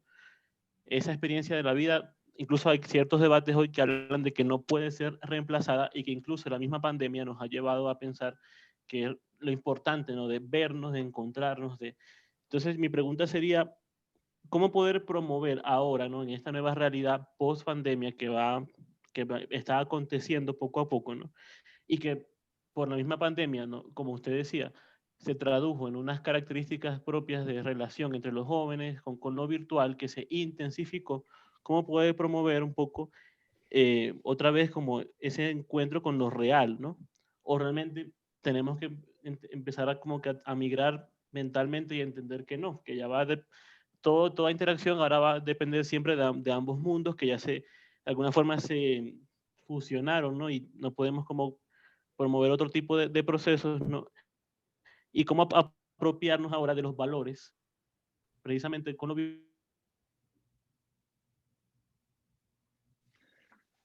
virtual, sin ese contacto quizás la solidaridad. No sé si me explico con mi pregunta, ¿no? Por Sí, ahí. te entiendo, es una pregunta clave, ¿no? Para mí lo virtual también es real, es otro tipo de realidad, pero también es real. Y la tendencia no es al dualismo de antes, donde como el cuerpo y el alma cristianos parecía que los mundos offline o online iban separados, sino que la tendencia es hacia una hibridación que no supone una identificación absoluta, como si desaparecieran las diferencias. Ni son mundos duales, ni son un único mundo, sino que ahora se está hablando del mundo on-life, ni lo offline, ni lo online, ni lo digital, ni lo presencial, sino el mundo on-life supone ese mundo híbrido donde tú usas la tecnología, pero la tecnología no te usa a tú. O sea, la clave es cómo que tú seas amo de la tecnología, que tú puedas controlarla y tengas la capacidad de decir, ahora la uso porque me ayuda y porque me conecta, pero cuando no la necesito o cuando me absorbe, dejo de usarla, ¿no? Esa es la clave, ¿no? Poder controlar la tecnología. Y eso se llama la relación on-life, que las nuevas generaciones ya aplican en su vida cotidiana a través de esa cultura más colaborativa, más social, menos individualista y menos obsesionada. Justamente la pandemia lo que nos ha hecho es acelerar esta evolución hacia un mundo digital, pero al mismo tiempo marcar sus límites por el cansancio, ¿no? Y la necesidad de recuperar esta sensación del tú a tú, del contacto directo, que todavía no puede ser tocándonos o abrazándonos, pero que sí puede haber otras maneras de relacionarnos que no impliquen una mediación tecnológica, ¿no? Esa es mi intención. ¿Cómo evolucionará la cosa? Ya lo veremos. Yo creo que los jóvenes justamente son quienes nos van a experimentar o a innovar con nuevas formas de relación, de conexión social, que sean híbridas, que sean online, y veremos cómo son en el futuro, ¿no? Profesor, Gracias. hay una pregunta de Angelito.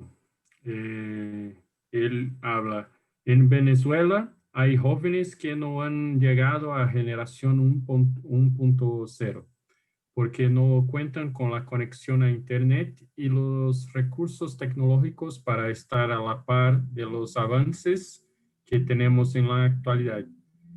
¿Con qué nombre podríamos identificar a esta generación?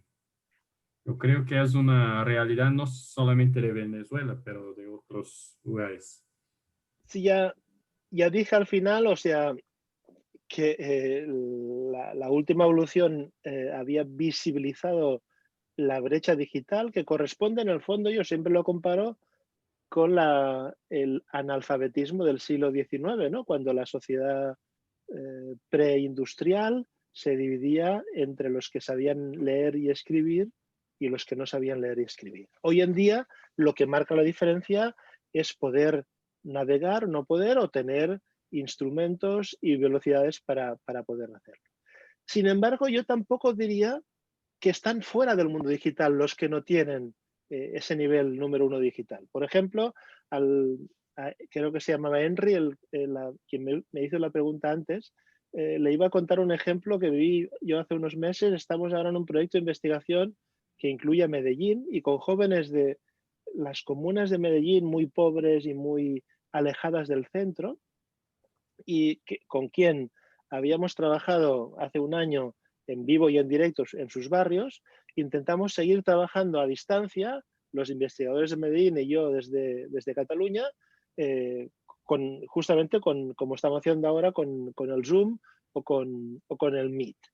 Y las primeras 2 reuniones funcionaron, porque ellos lo hacían obviamente con su teléfono pequeñito, con pocos datos, sin imagen, solo con la voz, pero aguantaban y contaban sus experiencias, contaban su vida.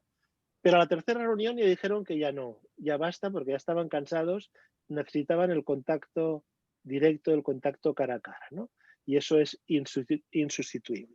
No sé si en lugar de estar, si ser jóvenes de las comunas y estar conectados en la calle con velocidad muy, muy escasa, si hubieran sido estudiantes de clase media con unas buenas computadoras e internet de alta velocidad, igual también se hubieran cansado, porque el cansancio o la conectividad no dependen de la riqueza o de la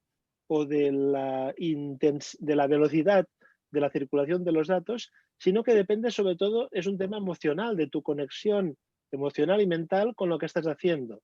Y hay jóvenes, yo he conocido, pues de clase media o alta, que no les interesa para nada la tecnología, y en cambio hay jóvenes campesinos, indígenas, pobres, que para ellos ese mundo es muy interesante, son súper creativos, y aunque no tienen acceso a la primera división, en cambio aprenden rapidísimamente, y cuando se les da una oportunidad se suben al carro. Por tanto, yo creo que aquí la clave es ir hacia luchar porque la brecha digital disminuya. No va a desaparecer, por supuesto, pero el gran apuesta del siglo XIX y XX fue alfabetizar a las masas, a todos los sectores populares. El gran esfuerzo del siglo XXI debería ser un Internet gratuito o muy barato, donde todo el mundo pudiera conectarse, pero también pudiera aprender unas tabletas o unos instrumentos muy baratos, muy sencillos, que todo el mundo, accesibles para todo el mundo, y al mismo tiempo aprender a usarlos para que no nos absorbieran y para que no nos dominaran. Iván, ¿podemos hacer solo más una pregunta del chat? Claro, claro. También invitaría a que algún joven que por aquí andan, al menos de la Pastoral Juvenil de México, si tienen alguna pregunta, que pudieran hacerla, sobre todo como portavoces, ¿no? De quienes estamos hablando, ¿no? Entonces, estos espacios, reflexionarlos con ellos y con ellas, me parece que siempre será un acierto. Bueno, Adelante, Rodrigo. bueno, me parece que la pregunta de Sandra es una pregunta que tiene una relación con todos nosotros educadores, ¿sí? Ella pregunta, ¿cuál es el concepto de disciplina que manejan las nuevas generaciones, profesor? Disciplina. Esta es una pregunta complicada que no sé si me atrevo a responder. Digamos, la disciplina tiene una connotación negativa para ellos, puesto que supone una imposición en base no a la autoridad, sino al poder. El poder se impone, la autoridad se gana de manera natural. Y el buen profesor y profesora no necesita imponerse a través del poder, sino que se impone a través de la autoridad, de su capacidad de convencer a los otros. En este sentido, la disciplina que pueda traer a los jóvenes es la autodisciplina, la capacidad de gestionar su tiempo y su espacio, que a veces ellos no son capaces. En el fondo, la disciplina es eso, la capacidad de autogestionarnos, que no sean otros quienes te digan qué debes hacer y cómo debes hacerlo, sino que la rutina te lleve a poder administrar mejor tu tiempo y tu espacio. ¿Para qué?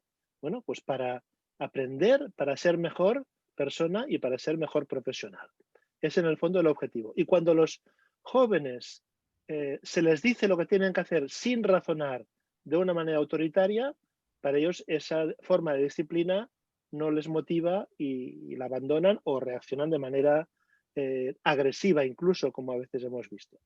En cambio, cuando hay docentes o sistemas o grupos, asociaciones juveniles o experiencias juveniles, por ejemplo la vuestra de pastoral, que les hagan sentirse personas y que les hagan ser conscientes de que ellos son quienes deciden, entonces la disciplina se vuelve algo positivo, se vuelve una forma, como decía, de autogestión. Es una forma de autogestión que corresponde con la cultura colaborativa de la que antes hablaba, que va muy en la línea de lo que sería un concepto moderno y futuro de disciplina, que yo creo que les puede ser, bueno, todos lo necesitamos, porque sin esa forma de disciplina no haríamos nada, ¿no? Estaríamos siempre inertes, no avanzaríamos, ¿no? Simplemente sobreviviríamos. Esa es mi opinión. Aunque, por supuesto, yo no enseño a adolescentes y jóvenes, sino que enseño a gente un poco mayor, aunque obviamente como padre de dos adolescentes he tenido que pasar por esos dilemas de hasta dónde ser autoritario y hasta dónde ser tolerante. No es fácil. Bueno, profesor, gracias. Iván, ¿tenemos participación en vivo? ¿Algún joven? No. Profesor, una última pregunta que me gustaría tomar de mi compañera Mónica, que ya, como bien decía Rodrigo, algo ha dicho, pero quizá algo más también puede profundizarse. Se las leo de manera textual y usted sabrá en qué puede. Primero que nada, Mónica dice, muchas gracias. Tomo la pregunta de Mónica porque igual vamos haciendo un trabajo conjunto desde el tema de los derechos y por ahí de mucha acción con el tema de los jóvenes. Entonces dice, pregunta conceptual. Lo que permite determinar un cambio de generación son las tendencias de cambio antes de la generación arroba.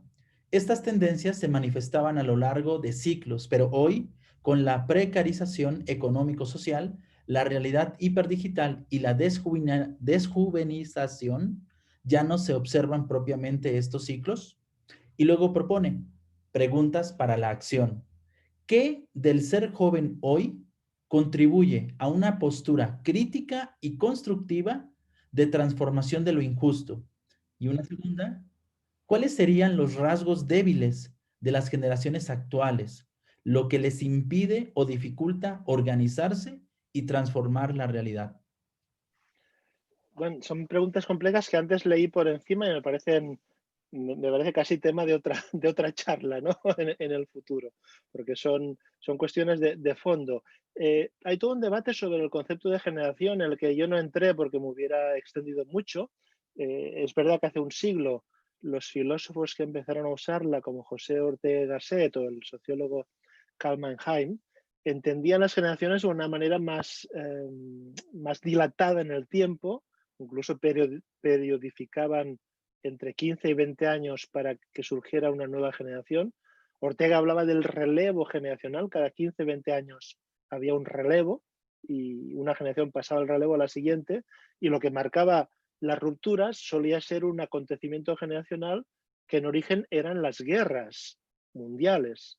Las guerras son o han sido, fueron en la primera mitad del siglo XX, las grandes marcas generacionales. Después, en los 60 pasaron a ser las protestas, los movimientos de protestas, y desde el año 2000 lo que marca las generaciones es sobre todo la tecnología, efectivamente, los cambios, las transformaciones tecnológicas. Sin embargo, no debemos confundir lo que es superficial, lo que es la parte exterior, porque entonces sí que caeríamos en lo que Mónica con toda certeza critica, que es la aceleración excesiva, el que cada año o cada 2 o 3 años hay una nueva tecnología y por tanto hay una nueva generación. No, eso no es así.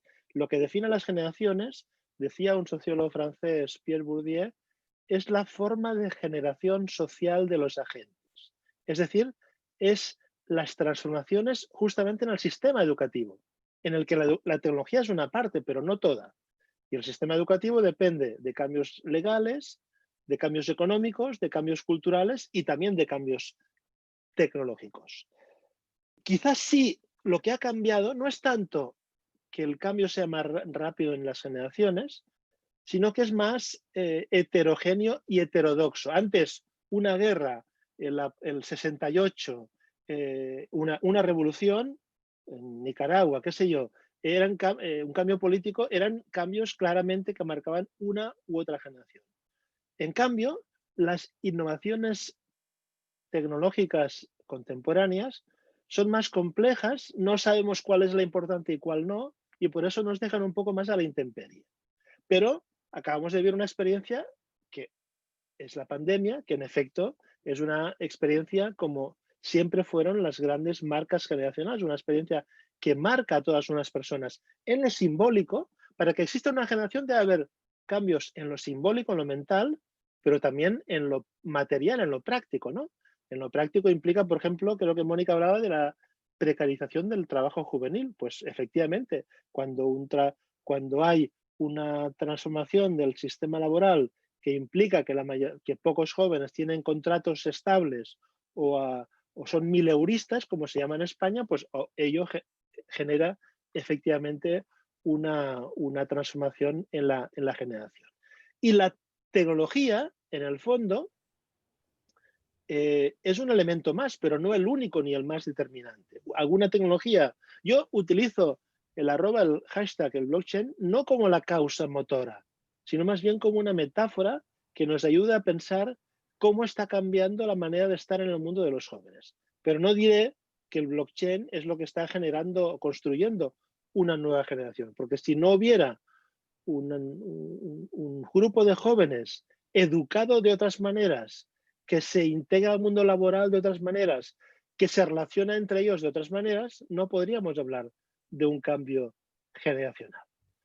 Por tanto, digamos, bueno, simplemente he adelantado estas cuestiones y, por supuesto, no son categorías universales, sino que deben aplicarse en cada país, en cada ciudad, en cada grupo. O sea, lo que yo he explicado hoy, para nada debéis aplicarlo mecánicamente a vuestro entorno, ¿no? Sino que debéis preguntaros, hablar con los jóvenes con quienes tratéis, y si aquí en esta charla ha habido, me gustaría conocer su opinión, ojalá me dijeran, no, lo que tú has dicho, pues a mí ya no me afecta, ¿no? O al contrario, en realidad yo soy más joven, pero soy de la generación anterior, porque algo que me olvidé de decir es que no depende de la edad ser de una generación u otra, depende de cómo te has educado y de con quién te has relacionado. Si tú, aunque tengas 15 años, te juntas con gente mayor, lees libros o ves películas o te interesan cosas de mayores, pues vas a ser de la generación anterior. En cambio, tú si eres mayor, pero te gusta la música del presente, tienes hermanos más jóvenes o más pequeños o amigos más pequeños y te juntas con jóvenes, seguramente podrás identificarte con una generación anterior. Por eso yo siempre digo que los llamados juvenólogos o los que tratamos con jóvenes, ese es el elixir de la eterna juventud, lo que buscaron siempre en la Edad Media. El elixir de la eterna juventud se encuentra fácilmente, ¿no? Es seguir en contacto con los jóvenes, que es la mejor manera de permanecer. No es una cuestión física de tomar pastillas o de hacer deporte o del anti-aging, sino que es sobre todo una cuestión intelectual y mental de aprender de ellos, ¿no? De estar abierto a lo que ellos y ellas pueden enseñarnos, que siempre es mucho. Gracias, doctor. Estamos al límite del tiempo. Por aquí, Saraí ya nos levantó la mano. Con mucho gusto vamos a darle la palabra y simplemente una disculpa por este límite de tiempo, pero vamos a escuchar y con ella cerramos este momento y con eso simplemente unas preguntitas para evaluar. Adelante, Saraí. Buenas tardes, yo tengo 20 años y justamente tiene toda la razón. Creo que he pasado estas 3 generaciones y estoy estudiando para maestra de primaria y justamente es esto, la educación tiene toda la razón y justamente pues todo esto ya lo vi y caigo en cuenta que es verdad que ahora nosotros pues ya más, bueno, se podría decir que más grandes que los niños, o sea, tenemos que buscar esto, justamente la innovación para que esta tecnología no nos rebase. Y justamente es algo impresionante porque me tocó apenas estar de práctica con ellos desde la virtualidad. Antes me tocaba ir a presenciar cómo se daban las clases en la escuela y ahora lo hago de manera virtual y la maestra me comentaba, son unos niños muy inteligentes, son muy curiosos y a ellos, se ocupa ahorita el Classroom para dar las clases o Zoom. Entonces ellos encuentran, por ejemplo, las ligas de Meet y ellos solitos se meten a platicar a las clases, se citan y ya solito ellos platican. Entonces yo creo que esta cuestión de querer estar, o sea, nos tenemos que adaptar a esta nueva modalidad antes nos veíamos en las clases, salíamos al recreo, platicábamos y ahora nos vemos desde esta virtualidad y los niños buscan esa parte de estar platicando con sus compañeritos. Yo veía que los niños así con su tarea mostraban sus tareas y era como, o sea, esta parte yo creo que es muy interesante y usted tiene toda la razón acerca de lo que decía de estas nuevas generaciones y que estamos entre las antiguas, de leer libros, de platicar con nuestros maestros, que pues ya son más grandes, y buscar la innovación para los niños. Me encantó lo que dijiste, la verdad, y creo que es un broche final para dejarlo casi como que la conclusión sea lo que tú has dicho, ¿no? En efecto, las generaciones últimas no sustituyen a las anteriores lo que nos aportaron, ¿no? El Internet no reemplaza al libro ni a la televisión, sino que se yuxtaponen y se combinan. Y la clave es la creatividad. La creatividad que tienen los y las jóvenes para usarlas de manera creativa. Y esto en todo el mundo.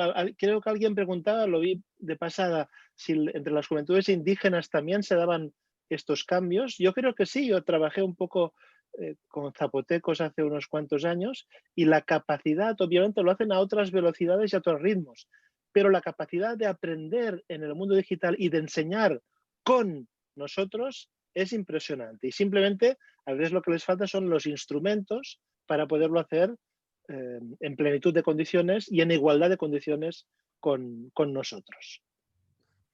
Bien.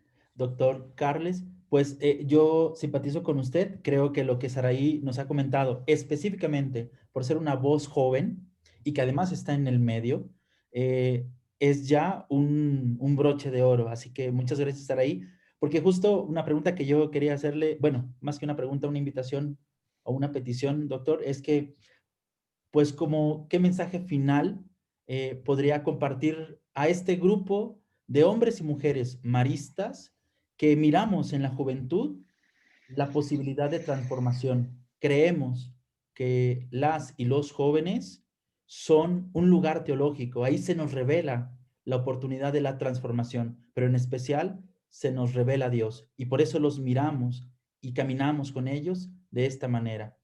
No sé si habría algo que aportar y con eso terminar, doctor. Sí, es perder el miedo, es perderles el miedo. La sociedad a veces, o casi siempre, ve a los jóvenes con miedo, ¿no? Porque tienen miedo de su futuro. Lo hemos visto ahora en España durante este tiempo, se culpaba a los jóvenes de los rebrotes, ¿no? Como si la gente mayor no fuera de bares o fueran los únicos que no respetaran, la distancia social, pongamos por caso, ¿no? Es no tenerles miedo y tampoco adularles, que es el otro error de considerar que todo lo que dicen por ser nuevo tiene que ser positivo, sino llevarles la contraria cuando es necesario, pero cuando tienen razón, reconocerlo. Alguien preguntó antes el tema de la lucha por la justicia. La verdad es que si repasamos en los últimos años los momentos en los que ha habido injusticias en el mundo, ¿quién han sido los primeros en salir a protestar? Casi siempre han sido los jóvenes. Fueron los jóvenes los que combatieron el racismo en los Estados Unidos, los que están ahora en Perú protestando, ¿no? Los que cuando hay algún asesinato de mujeres salen a la calle. Cuando hay inmigrantes que mueren cruzando el Mediterráneo, también son los primeros en que protestan. A veces el problema es que no tienen continuidad esas protestas y por eso están condenadas al fracaso o no pueden triunfar como se merecerían. Pero en cambio, siempre nos señalan hacia dónde va el mundo y qué es lo que debe cambiar. Y en realidad ahora, al salir de la pandemia, si no les escuchamos estamos perdidos, puesto que el sistema de protección social que tenemos, el sistema, digamos, de supervivencia, si no hay una profunda transformación en lo personal y en lo colectivo, pues nuestras sociedades no tienen futuro, ¿no? En parte porque el riesgo de supervivencia ecológica del planeta está en riesgo, pero también porque la solidaridad entre las personas es fundamental para sobrevivir. No vamos a sobrevivir separados, sino que vamos a sobrevivir solidarios. Y eso los jóvenes, la verdad es que lo saben hacer por obligación o por necesidad, pero lo hacen. Pues, doctor Carles, muchas gracias por este espacio en el que nos ha compartido no solamente su visión, sino también su experiencia de camino con las y con los jóvenes. Gracias por ayudarnos a conocer, a adentrarnos, a reflexionar y construir nuevos referentes, nuevas miradas en relación con las y los jóvenes de nuestro tiempo. Gracias por eso. Y gracias también a Rodrigo y a Fabiano por este vínculo desde la Universidad Marista, pero también con su experiencia y con el Observatorio de Juventud, que quieren dar a nuestra visión pastoral también una visión que si bien no es pastoral, ayuda y complementa, como esto de las generaciones que ya decía Saraí. Entonces, gracias también Rodrigo y gracias también Fabiano por esto. A todas y a todos, gracias también por sumarnos. Creo que al estar aquí juntas y juntos, como región, no solo Arco Norte, sino en general como instituto, hay un interés común que nos convoca y en especial hay una realidad concreta, la de los jóvenes. Gracias nuevamente, doctor Carles, Rodrigo, Fabiano. Para cerrar, te va a aparecer en la pantalla una pequeña votación que sería pedirte simplemente que nos digas 3 preguntas muy sencillas. ¿Qué te pareció la metodología, los tiempos, la temática? Y 2, por favor, coméntanos en el chat de manera muy breve, ¿cuál es la invitación personal que tú te llevas al conocer las generaciones digitales? Al grupo de formación en cultura vocacional, les estaremos enviando un correo electrónico para recordarles cuál es la siguiente sesión. Al equipo también de cultura vocacional, muchas gracias. Nuevamente, gracias a todas y todos.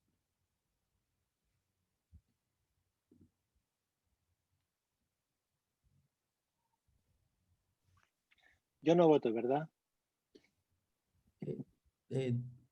No, o si usted gusta también. Sí les agradecería, si es posible, los comentarios que se han hecho de poder tenerlos cuando...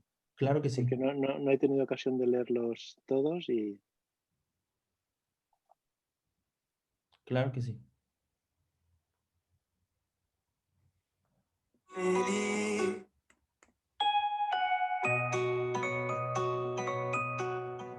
Y cuando gustes, puedes desconectarte una vez que hayas votado y escrito tu comentario. Puedes desconectarte. Muchas gracias por este espacio y por estar juntas y juntos mirando estas realidades. Buena tarde desde México, buenas noches por allá en Europa. Hoje o dia amanheceu assim tão lindo. Hoje sou feliz por estar vivo. Se o dia amanhecer sem nenhum sentido, não vá se arrepender.